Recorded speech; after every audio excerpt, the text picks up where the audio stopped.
kidnapping. Some say it is economical and can be linked to the downturn of the nation's fortunes. Well, you will understand the kind of crime that you experience in a boom.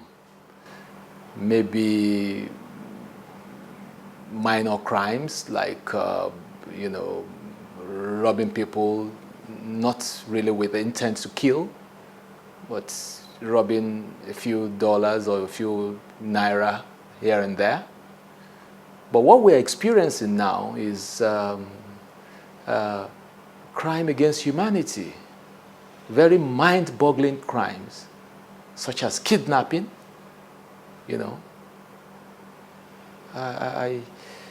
I think a lot of this has to do with, in my opinion, the economic situation. But the truth is that even in countries and economies where you don't have recession as we have now, you still have crime. There are things that are peculiarly homegrown with us. Yes, there's recession, but even when we had boom, we had people who are involved in criminal activities, and the government at all levels have been involved in trying to outstep them. What of those people who are born innately with criminally minded? How can you ascribe that to them? Will you ascribe the socio-economic analysis to them? Some are born criminals. Some, even in abundance, they ascribe to crime.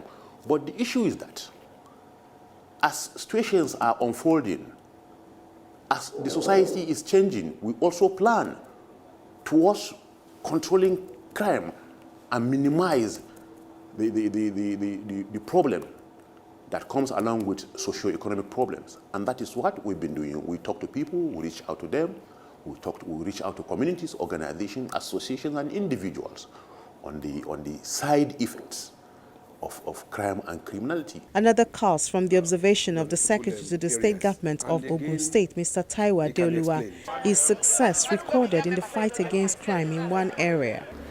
The area you have in mind used to be associated with a certain form of criminal activity, oil bunkering and pipeline vandalism.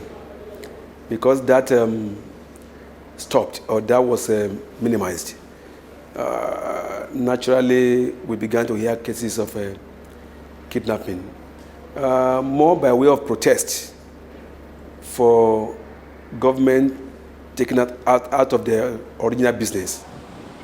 These reasons have been closely linked to unemployment, which the National Bureau of Statistics placed at over 26 million at the end of the first quarter of 2016. The solution is traced back to infrastructural development. If power is addressed, it will go a long way in alleviating the suffering of the masses. If power, even if we can get power for 20 hours, not for 24 hours, for 20 hours, it will really go a long way to help the situation. And of course, if you have power, it will also, people will find their hands doing things, name it, whatever job they want to do, they will be able to find themselves doing some things, the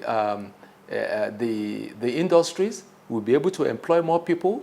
The federal government has made attempts to answer the unemployment question by ease of doing business policy, while also giving succor to the people through its social intervention programs, one of which is paying 5,000 naira to 1 million Nigerians across the country. You tell me,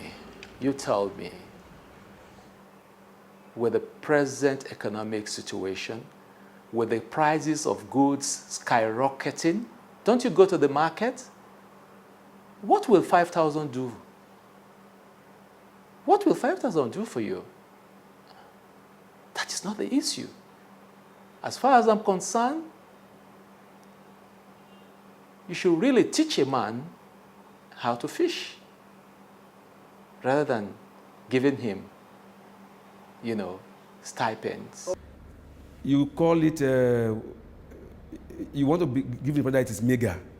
There are 5 principal components of this social intervention safety net.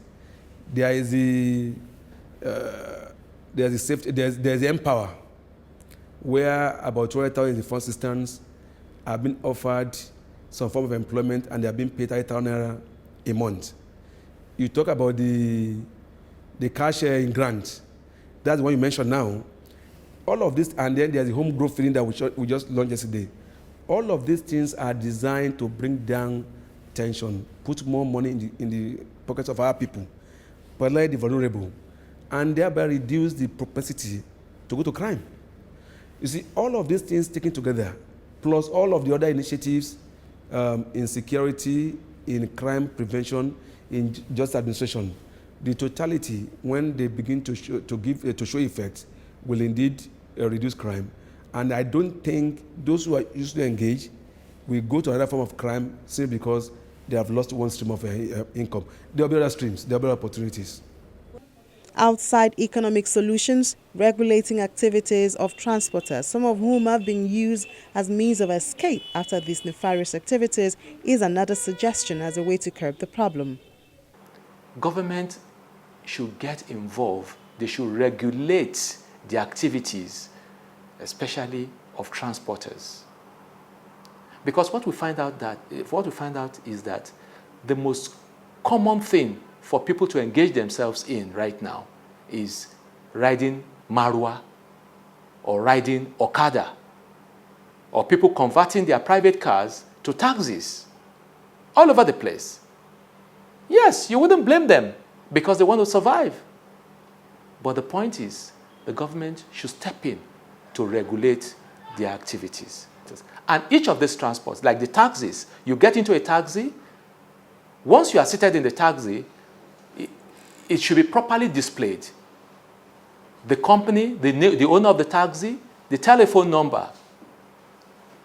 And before the taxi moves, the passenger should pay. Okay? You swipe your POS to pay for your fare, and that would have been registered. And then, of course, you can take the picture of the details of the taxi and send to your family member.